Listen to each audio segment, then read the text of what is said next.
निर्माण से राष्ट्र निर्माण के महाअभियान के तहत योग ऋषि स्वामी रामदेव जी के पावन सानिध्य में पतंजलि योग पीठ हरिद्वार में आयोजित आगामी कार्यक्रम 15 से 21 अगस्त युवाओं के लिए विशेष शिविर। 18 से 35 वर्ष आयु वर्ग के ऐसे राष्ट्रभक्त युवा जो राष्ट्र निर्माण के इस निर्णायक आंदोलन जो पूरी ऊर्जा के साथ अंतिम वक्त तक संघर्ष करने के लिए प्रतिबद्ध हैं, जो भारत स्वाभिमान ट्रस्ट के 5 संगठनों या युवा भारत में अपने प्रभावी एवं सक्रिय भूमिका निभाना चाहते हैं। हम प्रत्येक जिला तहसील से युवाओं का आह्वान करते हैं जो जीवन में योग, अध्यात्म, सेवा को मूल में रख करके काला धन, भ्रष्टाचार व व्यवस्था परिवर्तन के खिलाफ चल रहे इस आंदोलन में बहुत बड़े उद्देश्य के साथ जीना चाहते हैं, उन सभी देशभक्त युवाओं को हम आमंत्रित करते हैं। इस शिविर में भाग लेने के लिए पतंजलि योग पीठ मुख्यालय अथवा स्थानीय पतंजलि योग समिति से पूर्व पंजीकरण करवाएं। 23 से 25 अगस्त सत्याग्रहियों के लिए विशेष योग शिविर। जिन्होंने रामलीला मैदान के सत्याग्रह में भाग लिया, जिन्होंने अपने शरीर पर प्रहार सहे लेकिन हार नहीं मानी, जिन्होंने पूरी निष्ठा के साथ संघर्ष किया, उन सभी देशभक्त भाई बहनों को भारत स्वाभिमान के राष्ट्र निर्माण के आंदोलन में उनकी सहभागिता एवं सम्मान के लिए हम आमंत्रित करते हैं। शिविर में भाग लेने के लिए रामलीला मैदान का पहचान कार्ड साथ लेकर आए अथवा भारत स्वाभिमान के जिला संगठन की संस्तुति साथ लेकर आए। अधिक जानकारी के लिए संपर्क करें।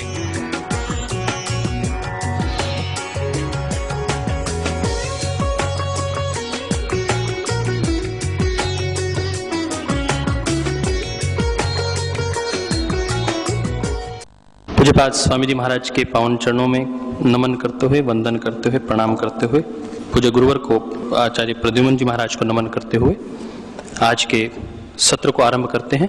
भारत की राजनीति किस प्रकार के वर्तमान में किस प्रकार के माया जाल में फंसी हुई है, भ्रष्टाचार में फंसी हुई है, उस सब के बीच में 2G स्कैम को सबके बीच में लाने वाले और उसकी सुप्रीम कोर्ट के माध्यम से जांच करवाने में एक अहम भूमिका निभाने वाले आदरणीय डॉक्टर सुब्रमण्यम स्वामी जी से कहूंगा कि इस भ्रष्टाचार रूपी सांप को किस प्रकार वह पकड़ने की ताकत रखते हैं, क्योंकि साउथ में how to manage the snakes और खास तौर पर किस प्रकार पॉइजनस स्नेक्स को किस प्रकार कंट्रोल किया जाता है, ये बहुत अच्छे से साउथ के लोग जानते हैं और साउथ से आए हुए हमारे डॉक्टर सुब्रमण्यम स्वामी जी इसमें पारंगत हैं। एक बार पुनः हम सब की ओर से बहुत बहुत अभिनंदन। भ्रष्टाचार के खिलाफ एक बुलंद आवाज डॉक्टर सुब्रमण्यम स्वामी जी। परम पूजनीय बाबा रामदेव जी, उनके आदरणीय गुरु जी, मंच में उपस्थित समाज के बहुत प्रतिष्ठित महानुभाव, उपस्थित भाइयों और बहनों, मुझे स्वामी जी ने आदेश दिया कि एक दिन तो उपस्थित रहना है। स्वामी जी को मैं एक तरफ विश्वामित्र के अवतार समझता हूँ और दूसरे तरफ कृष्ण भगवान जैसे सही समय पर सलाह देते रहते हैं। तो आज जैसे यदा यदा ये धर्मस्य हमारे श्लोक है, वैसे ही आज हमारे बीच में स्वामी जी बाबा रामदेव आए हुए हैं। मैं आपको याद दिलानी चाहता हूँ कि इस हिंदुस्तान सबसे प्राचीन संस्कृति है। 500 साल के पहले ही जो भी विदेश से आते थे उस समय या उसके पहले भारत के बारे ये कहते थे कि सबसे विकसित देश है। आज भी जो आंकड़े प्राप्त हैं उसके अनुसार हमारे देश दुनिया के 25% की जो संपत्ति पैदा होती थी उससे ज़्यादा हमारे देश में पैदा होती थी। और एक बात सब कहते थे, जो चाइना से आए, जो वास्को ड गामा आए पोर्चुगल से, दुनिया भर से लोग आते थे यहाँ, उन्होंने ये कहा कि ये सबसे यहाँ के लोग बड़े ईमानदार लोग हैं और यहाँ वो घर को ताला लगा के नहीं बाहर जाते हैं। ये ईमानदारी की हमारी पहचान दुनिया भर में आप जो भी अपने देश में आए हुए लोगों की पुस्तकों को पढ़ोगे तो यही आती है।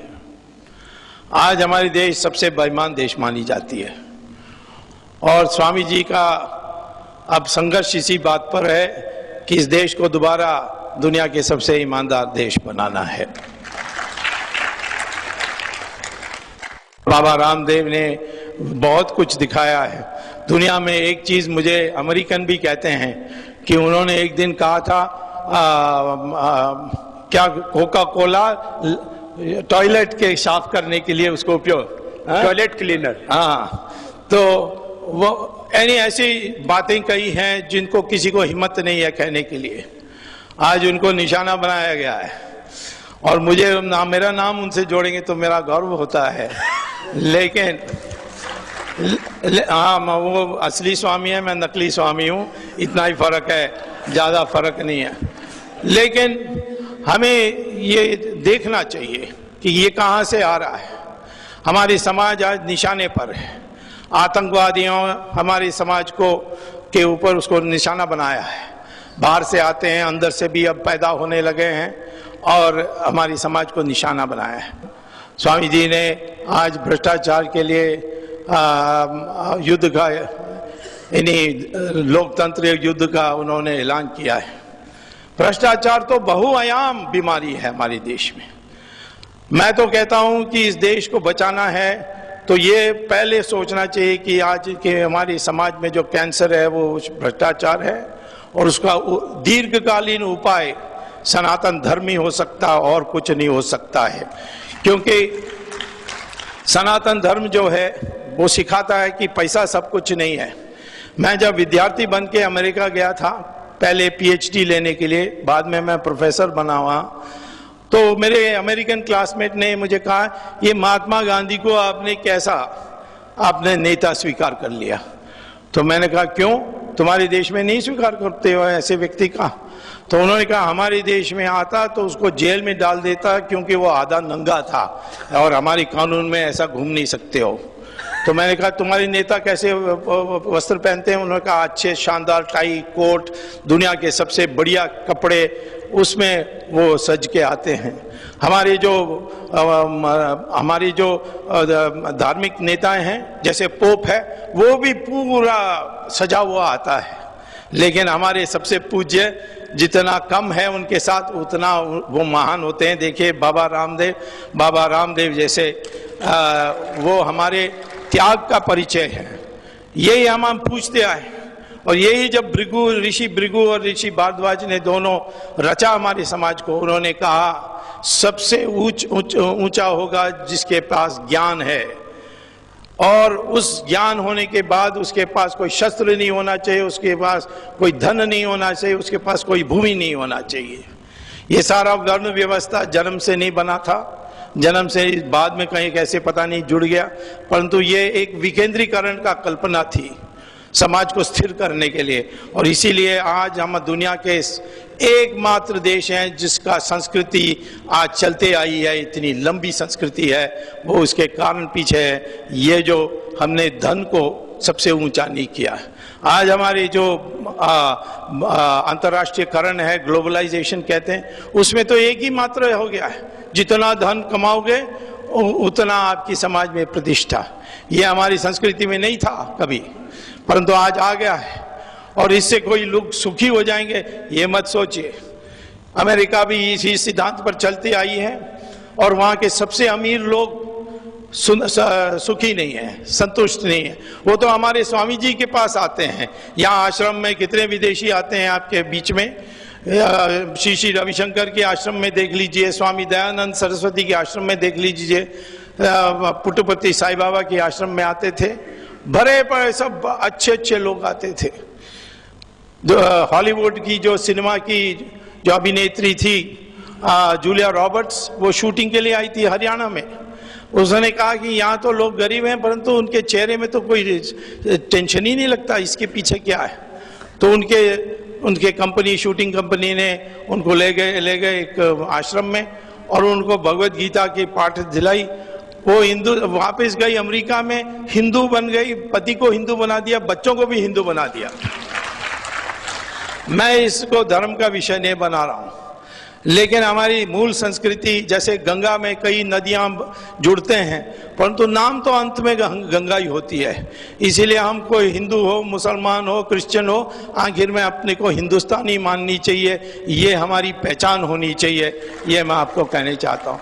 इसमें जब मैं कहता हूँ कि धन का सर्वस्व नहीं है, सबसे उच्च नहीं है, तो इसके माने हम कोई धर्म की बात नहीं कर रहे हैं, हम समाज की रक्षा के लिए कौन से ऐसे मूल्य होनी चाहिए। मैंने भी एक हिंदी में पुस्तक लिखा है जो मैं स्वामी जी को भेंट करूंगा जाने के पहले, और वो उस पुस्तक में भी मैं इसका विवरण मैंने दिया है कि उपाय तो हमारे पास है, उसको हमें स्वीकार करनी है।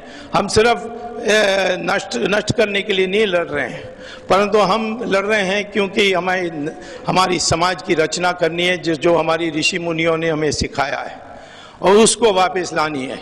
आज हमारे देश में जो भ्रष्टाचार हुई है, उसका व्यापक उसका असर हमारे समाज में होती है। सिर्फ हमारी पैसा जो वहाँ स्विट्जरलैंड में है, ये एक आयाम का सवाल है और बहुत महत्वपूर्ण आयाम का सवाल है। स्वामी जी बिल्कुल ठीक करते हैं, उसको वापस लानी चाहिए। वापस लाना बहुत सरल है, इसमें कोई दो राय नहीं है। आज भी हम एक अध्यादेश निकाल सकते हैं कि जो भी सरकारी बैंक, जो भी विदेश में जो गुप्त बैंक्स हैं, उसमें हिंदुस्तानियों का अकाउंट्स है, उसका हम राष्ट्रीयकरण कर रहे हैं, और जो ये सिद्ध कर दें कि ये मैंने जायज रूप से या न्यायपूर्ण रास्ते से मैंने ये अकाउंट खोली है, उनका अकाउंट हम वापस कर देंगे, ये ऐलान करेंगे। तो यूनाइटेड नेशंस की जो 2006 की जो रेजोल्यूशन है, उसके अनुसार हर बैंक को इसको पालन करना पड़ेगा। और आपको कि कितने मैं तो बता नहीं सकता हूँ कितना करोड़ डॉलर, 1.5 ट्रिलियन, माने एक बार मैंने 2G स्पेक्ट्रम के बारे सुप्रीम कोर्ट में बात करते समय कहा कि इतना नष्ट हो गया, 1,76,000 करोड़ रुपए। तो जज ने मुझे कहा कितना जीरो है उसमें, मैंने कहा 11 जीरो है। सिर्फ बाप रे बाप, मैंने तो इतना जीरो देखा नहीं है। तो इसी प्रकार से 1.5 ट्रिलियन, तो इससे कई गुना ज्यादा है। कितने गुना ज्यादा है? 400 यानी 400 टाइम्स बड़ा है। इतनी बड़ी धन वापस आ जाएगी तो फिर आपका इंफ्रास्ट्रक्चर हो जाए, आपकी विश्वविद्यालय खोलने की बजाय हो जाए, सब चीज कर सकते हैं। तो वो तो एक आयाम है, परंतु जो पैसा हमारे देश के अंदर है, जो काला धन, उसका जो नुकसान है, उसके बारे में भी सोचना चाहिए आपको। वो है पहला ये जो पैसा है, ये तो विलासी वस्तुओं पर खर्च होते हैं ज्यादातर। जो उसके पास काला धन आता है, उतनी बड़ी शानदार घर निर्माण करता है, उसमें दुनिया भर के यंत्र लगा देता था, एयर कंडीशनर बाथरूम में भी लगा देता है। इस तरीके से वो विलासीय वस्तुओं को खरीद करके मौज करता है।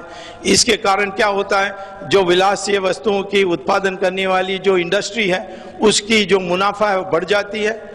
तो आगे क्या होता है, जो लोग कपड़े पर पूंजी लगाते थे पैदा करने के लिए, साधारण वस्तुओं को साधारण जनता के लिए पैदा करने के लिए करते थे, उसको वहां से पूंजी को हटा करके वो विलासी वस्तुओं पर उत्पादन में लगा देते हैं। हमारे 5 स्टार होटल में कभी आपको रिजर्वेशन मेहनत करने बिना नहीं मिल सकती है, भरा पड़ा होता है।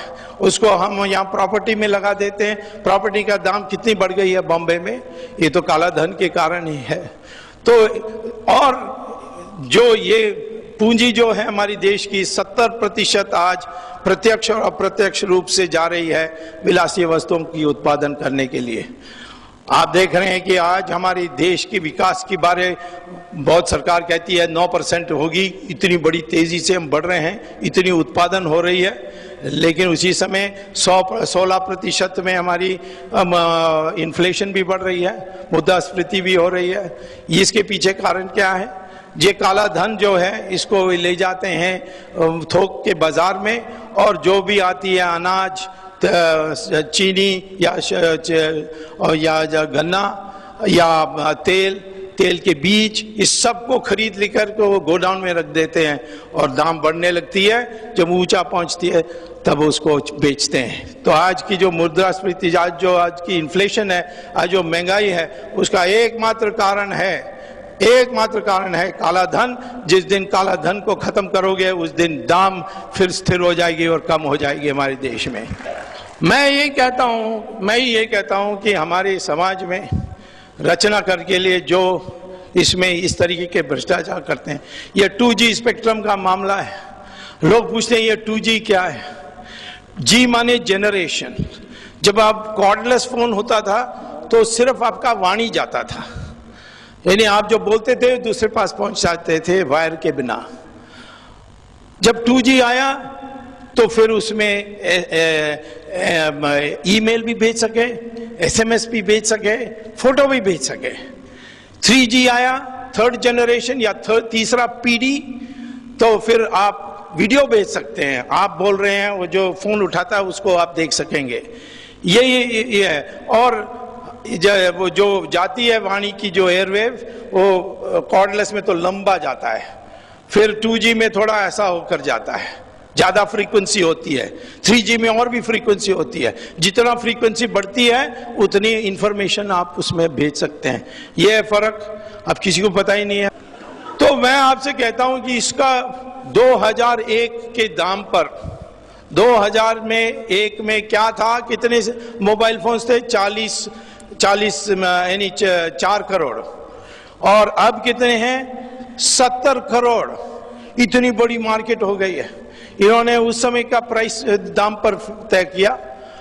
वो आज की जो दाम है, 2008 की जो दाम है, वो 1/10 गुना ज्यादा था। 1/10 के दाम पर बेचा और इसमें 1,76,000 करोड़ की नुकसान हुई देश के लिए। नीलाम करते तो उनको 1,76,000 करोड़ और अतिरिक्त मिल जाती, उसके जगह में देश के लिए नुकसान हुआ। इतनी बड़ी घोटाला हुई है और इसको तो मैं छोड़ नहीं सकता, ये तो चलेगा। लेकिन आपसे पूछने चाहता हूं कि समाज में जब मुद्रास्फीति के कारण, इन्फ्लेशन का कारण भ्रष्टाचार है, हमारे जो पूंजी की प्राथमिकताएं उसको उल्टा करना, तोड़ना, तोड़ मरोड़ के करना, जो हमारे देश के लिए अनुकूल नहीं है, काला धन कारण है। और यहां तक कि इस पैसे के कारण चुनाव यानी दोषित होना, वो भी तीसरा कारण है। दुनिया भर के हुक्म किया जाती है और इलेक्ट्रॉनिक्स वोटिंग मशीन जो बनी है उसमें जो माइक्रो कंट्रोलर है वो कौन बनाता है? वो जापान बनाता है, जापानीज कोई कंपनी बनाती है। तो मैंने उस जापानीज कंपनी को कांटेक्ट किया कि जो आप माइक्रो कंट्रोलर हमारे EVM में लगाते हैं, क्या आप अपने जापान के कंपनी में भी, जापान के EVM में भी लगाते हैं? तो उसने कहा हम कोई पागल हैं, हम तो EVM नहीं उपयोग करते हैं, हम तो बैलेट पेपर में चलते हैं। आपको आश्चर्य हो, जापान बैलेट पेपर में है, अमेरिका बैलेट पेपर में है, इंग्लैंड बैलेट पेपर में है, अब जर्मनी सुप्रीम कोर्ट के आदेश के बाद वो भी बैलेट पेपर है। सिर्फ हमारे देश में ये इलेक्ट्रॉनिक मशीन की उपयोग की जा रही है। तब भी जब मैंने कोर्ट में केस डाली तो हाई कोर्ट ने पूछा मुझसे, कोई ऐसा आप सुझाव दे सकते हैं कि ये मशीन का भी उपयोग हो और धांधली भी ना हो?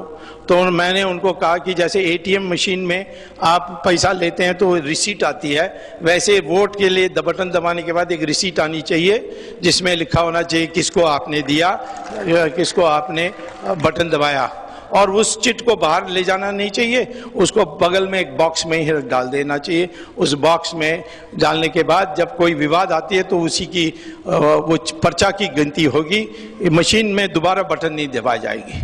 अब आखिर में यही है, ये भ्रष्टाचार हमारी समाज को खत्म कर रही है। हमें क्या करना चाहिए? इसीलिए हमें तो पहला है कि ये देश की रक्षा करने के लिए जो विभाजन हमारे समाज में है उसको खत्म करना चाहिए।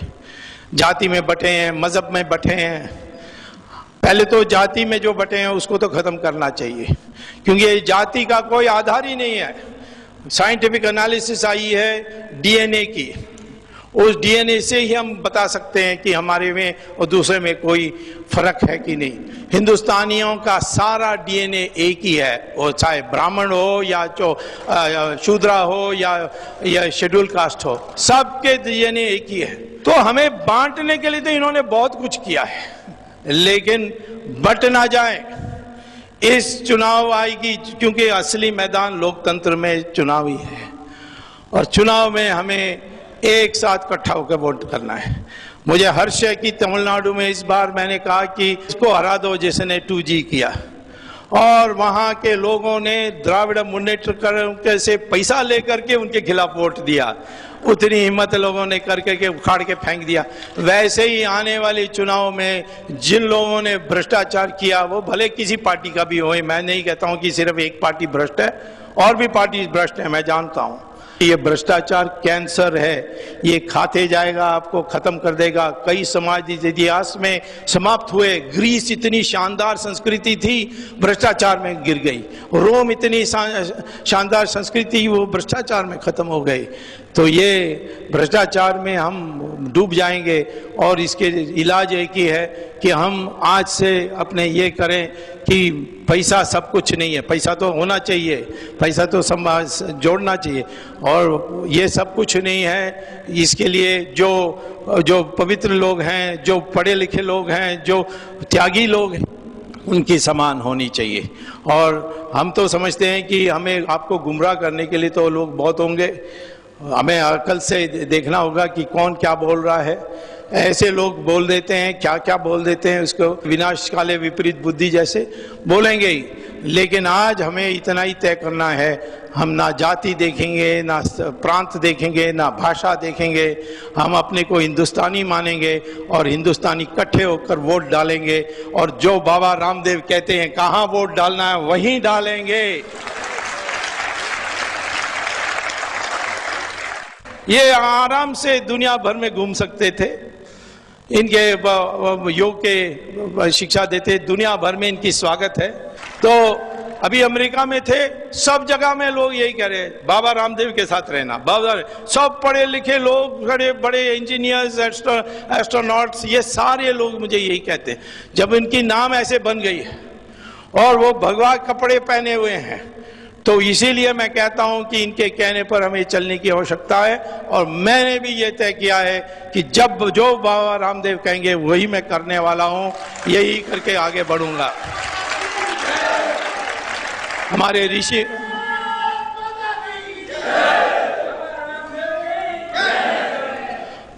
ऋषि मुनियों ने कहा कि ये 2012 से शुरू होगी देश की असली आत्मा की तड़पना। तो उसके लिए, उस संघर्ष के लिए हमें तैयार होनी चाहिए। आज जो आप लोग ये शिविर कर रहे हैं, इससे आगे भी आप, मैं जानता हूँ जहाँ भी बाबा राम जी जाते हैं वहाँ भीड़ इकट्ठा होती है। इसलिए तो रामलीला में डर गए कि पहले दिन ही लाख आ गए, लाखों से लोग आ गए, तो अब करोड़ आ जाएंगे तो क्या होगा। मैं समझता हूं कि जो भी दो घटनाएं आते हैं वो सब अपने पक्ष में जाने वाली है, सिर्फ अपने को एक करना है, यही मैं कहने के लिए आया हूं। धन्यवाद, नमस्कार।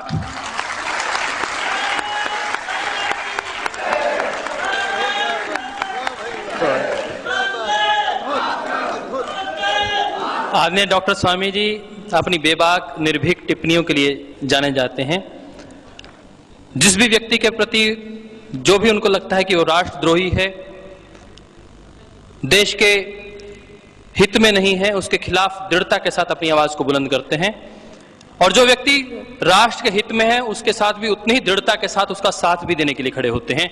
इसका ये स्पष्ट प्रतीक है कि आदरणीय डॉक्टर स्वामी जी कल रात्रि को ही अमेरिका से लौटे और आते ही वहां पतंजलि योगपीठ में पहुंचे और पूज्य स्वामी जी महाराज के कार्यों का समर्थन किया कि पूज्य स्वामी जी महाराज जो राष्ट्र को विश्व की महाशक्ति बनाना चाहते हैं, उस कार्य में वह दिन दुगनी और रात चौगनी उन्नति करें, और उसमें हर कदम में पूज्य स्वामी जी महाराज के साथ डॉक्टर स्वामी खड़े होंगे। ये सबसे बड़ी बात है, मैं उनका हृदय से आभार ज्ञापित करता हूं। हमारी संस्कृति धन की संस्कृति नहीं है, तप और त्याग की संस्कृति है, और पूज्य स्वामी जी महाराज इसके द्योतक हैं। अब मैं आमंत्रित करना चाहता हूं आदरणीय जस्टिस रामा जोइस जी को। जस्टिस रामा जोइस जी का रही है एक जस्टिस होते हुए आपने एक निष्कपट जीवन को अपनाया, एक ईमानदार जीवन शैली को अपनाकर, एक आदर्श जीवन शैली को अपनाकर आपने समाज और राष्ट्र के सामने एक आदर्श व्यक्तित्व के रूप में प्रस्तुत किया। आदरणीय डॉक्टर स्वामी जी को क्योंकि बीच में प्रस्थान करना है, सुब्रमण्यम जी को भी जाना है, इनमें इतना जज्बा है, मेरे से कहा है कि स्वामी जी आप जब जहां जो आदेश करेंगे मैं अपने अंतिम सांस तक उस पूरी प्रतिबद्धता के साथ इस अनुष्ठान के लिए अपना पूरा जीवन समर्पित करने के लिए प्रतिबद्ध हूं। एक बार पूरे पतंजलि योगपीठ परिवार की ओर से इनके इस पावन संकल्प के लिए बहुत बहुत अभिनंदन। और हमारे माननीय श्री राम जोशी जिन्होंने बहुत प्रतिबद्धता के साथ, प्रामाणिकता के साथ सेवा की है और निष्कलंक बेदाग जीवन जिया है। एक बहुत लंबा इनका सामाजिक जीवन रहा है और इतने लंबे सामाजिक जीवन में निष्कलंक बेदाग जीवन एक बहुत ही प्रामाणिक आदर्श जीवन होता है। उनके लिए पतंजलि योगपीठ परिवार की ओर से इसलिए भी हमारी बहुत बहुत शुभकामनाएं, अभिनंदन है उनका, क्योंकि वो पहली बार पतंजलि योगपीठ में आए हैं। उनका एक बार पुनः सबकी ओर से अभिनंदन करते हुए मैं उनको आमंत्रित करता हूं। वो थोड़ा थोड़ा हिंदी में बोल लेते हैं, प्रवाह के साथ नहीं बोल पाते हैं, लेकिन हिंदी पूरी समझते हैं।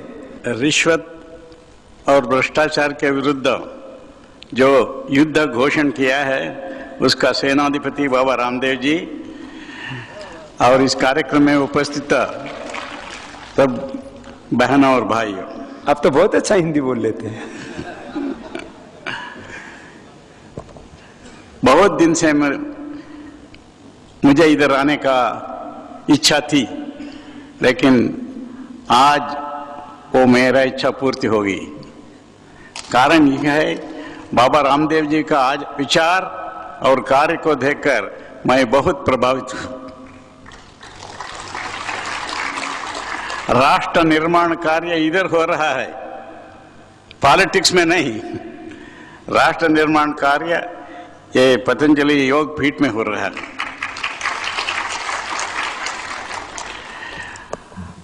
हमारा देश के स्वतंत्र आने के बाद 60 साल बीत गई और आज का परिस्थिति बहुत भयानक है। रिश्वत और भ्रष्टाचार इतना फैल गया है कि हमारा देश का ये इससे बचाव होगा या नहीं, ऐसा भय अनेक लोगों में आ गया है। इस परिस्थिति में बाबा रामदेव जी ने हमको आशा किरण है और हमको मार्गदर्शन कर रहा है। हमारा पुराण भारत के बहुत विचार है और एक देश का संपत्ति का मापदंड क्या है, what is the measuring rod of A happiness of a nation, इसका तैत्तिरीय उपनिषद में उत्तर दिया गया है।